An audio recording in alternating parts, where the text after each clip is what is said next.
Not really, because immigrants do the jobs that natives don't want to do. So, for example, they'll come and do the low-paid jobs. They'll do the jobs that people in the country don't want to do. So, for example, a lot of immigrants from when I've been learning that they do jobs that are quite low-paid, that don't have many options available to them. So, I don't think that immigrants take the jobs of locals. I don't think a country's culture is compromised by immigrants coming in, because I think it enhances it. For example, Britain's a great example of how different cultures can live together. I mean, post Second World War, when immigrants from the Caribbean and India came, I mean, they enhanced a lot of this culture. I think it depends. I mean, you have fanatics, but I think mostly it does enhance a culture, makes people aware of different people and identities.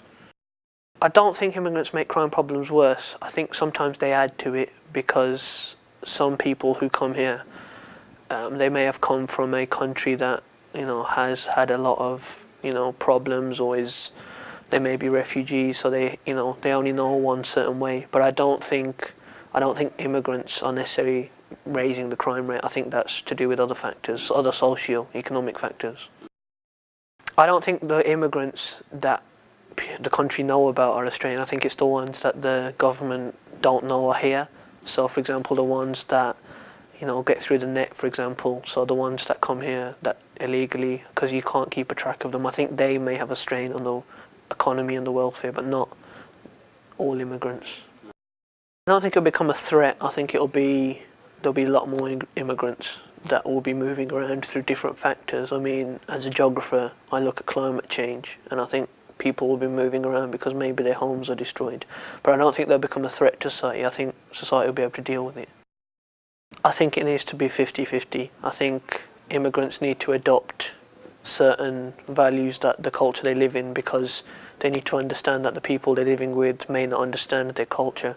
So I think they need to embrace the culture they're living in, but not lose their identity. So I think, for example, in terms of me, I'm English, but I still retain quite a lot of my roots, my cultural heritage. But at the end of the day, I have the best of both worlds. I think immigrants need to learn both things, I think.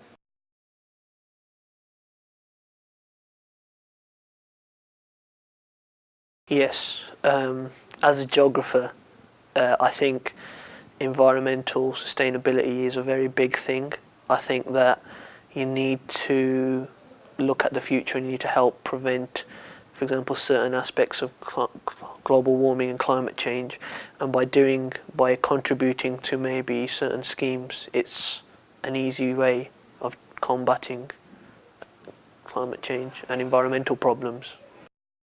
I personally don't, because I was taught two different theories. Like, I was taught that humankind has the technology to be able to support more and more people.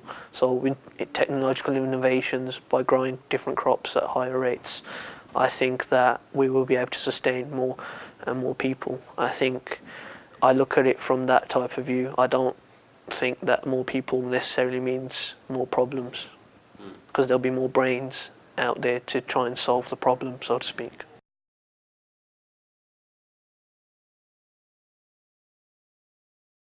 I don't think it's the interference. I think it's the connection we make with with nature.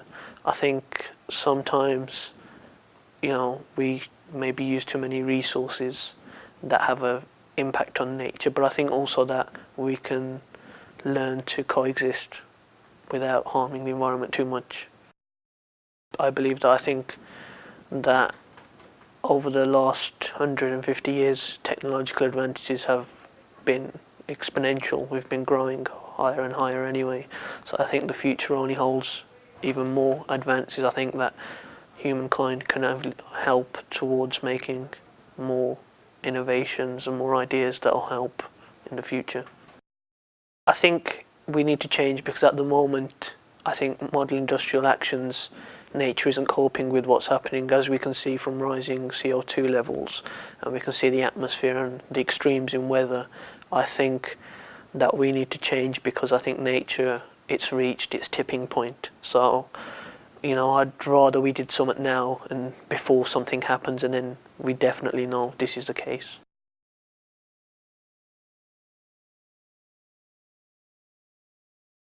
I think so, because we're probably the most evolved species on the planet. So we have conscious thought, we have the ability to make decisions, we have the ability to, change the environment we live in, whereas lower species probably don't have that choice. They live by instinct, whereas we live by choice, maybe.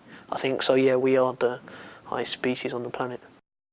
Yeah, I think we're already experienced these catastrophes. I mean, the amount of natural disasters that are happening in the past 5 years has increased. I mean, just recently there was an earthquake in Haiti.